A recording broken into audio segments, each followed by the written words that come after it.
Hello everyone, welcome back to the channel. In this video, I'll show you how to use HeyGen for beginners and create your first AI video from start to finish. First, open your browser and visit the HeyGen website. Sign in to your account or create a new account if you're using HeyGen for the first time. Once you're inside the dashboard, take a moment to look around the main workspace.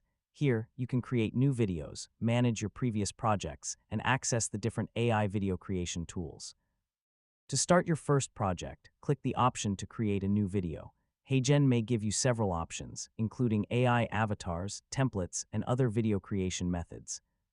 For a beginner-friendly project, choose an AI avatar. Browse through the available presenters and select an avatar that fits the type of content you want to create. Next, enter the script you want your avatar to speak. Keep your script clear and organized so the final presentation sounds natural and easy to understand.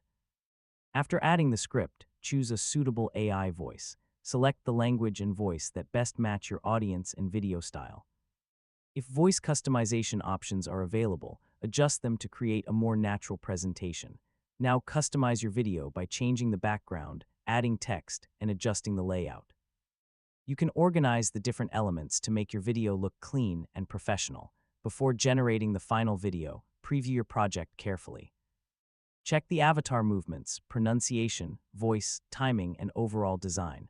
When everything looks good, generate the video and wait for HeyGen to finish processing your project. Once it's ready, preview the completed video and export it using the available options.